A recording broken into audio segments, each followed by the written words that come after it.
So do not be seduced by all this confusion. So keep yourself vigilant, keep yourself alert, because the Lord will come when you least expect it.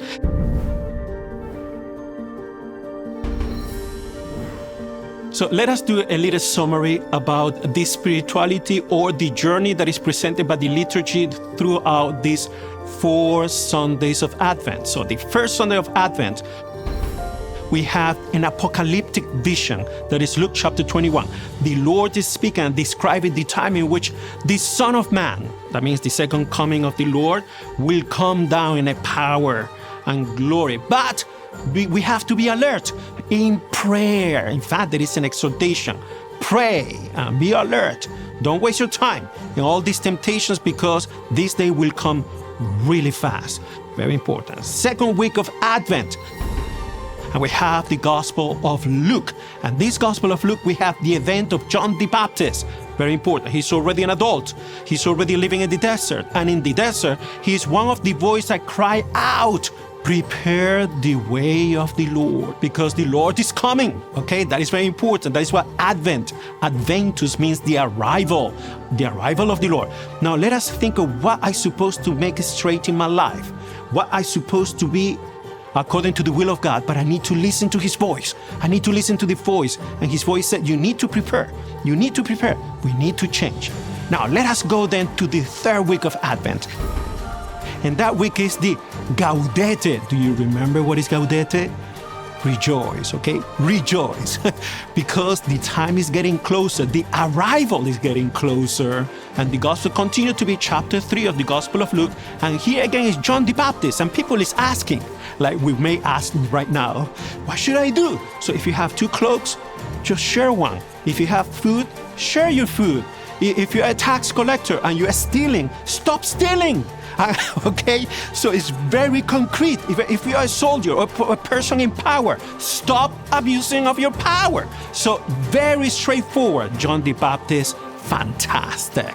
Yes, we need to rejoice, of course, Gaudete, but that doesn't mean that we do whatever we want. No, we need to take action in a more concrete way, always with the other, but also rectifying ourselves. Very beautiful. And then we go to the beauty, the magnificence of the fourth week of Advent.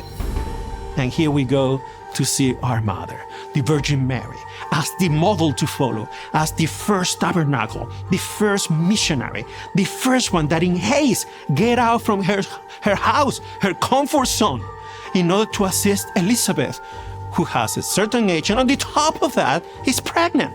Oh, my goodness, can you imagine?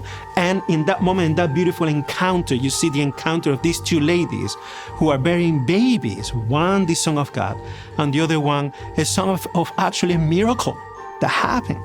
And then this encounter just produced joys and blessings. So here we have the Mother of the Lord, who is now, in the last week of Advent, the model of what to be a Christian, what we should be. I love the liturgy, I really do, because if you see this kind of journey, apocalyptic vision of what is about to come, then more concrete, prepare the way of the Lord, then even more concrete, rectify. If you're stealing, stop stealing. If you're drinking too much, stop drinking. John the Baptist. And then when we are prepared for every week now, let us imitate our Mother. That is so beautiful. And that way also we can say, yes, I am similar to my mother. So we are the children of our mother. Who is our mother? The Virgin Mary. So we need to act like her. And in that way, it will be the best preparation to celebrate Christmas Day or Christmas time. So now we are in the time of Christmas, the great celebration. We have been preparing for 4 weeks to arrive to this day, to start then the Christmas season. Luke chapter 2, verse 7 is very dear to me, that verse, because it said that the Virgin Mary took the baby and laid him in a manger because there was no room for them in the inn. And that expression, there was no room for them in the inn, it really touched my heart. And I think for me, that is actually Christmas. You see, the Lord came down to be close to us in a very special way. That's why He incarnated through our mother, the Virgin Mary. And even then, when he was about to be born, it was no room for him. And that text is like a hammer in my heart and in my head saying, Dempsey, do you have room for the Lord? Do we have room for the Lord? And make us think about Christmas. What truly is Christmas? Christmas is precisely this encounter, this unique way in which the Lord wants to be with us.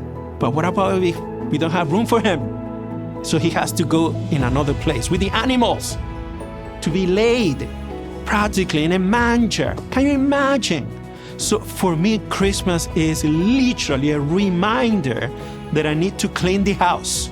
I need to take my heart and throw away so much rubbish that has been accumulated and to create a tiny space, or maybe a beautiful space, inside of me in which the Lord can find a very good place where he can stay. And that, my dear friends, is Christmas. And even then, in that manger, the Lord, with his presence, continues to attract those who are looking for God with a pure heart. The birth of Christ, the Christmas of the Lord, remind us also to imitate him and also to remember him who gave everything up just to be close to us. So the question is, Christmas, do we have space for him? So I really want to have a space for him. So I invite you to clean the house and to become not a manger, but a very beautiful dwelling place so the Lord can stay with us with the Holy Family. All right? Many blessings and Merry Christmas.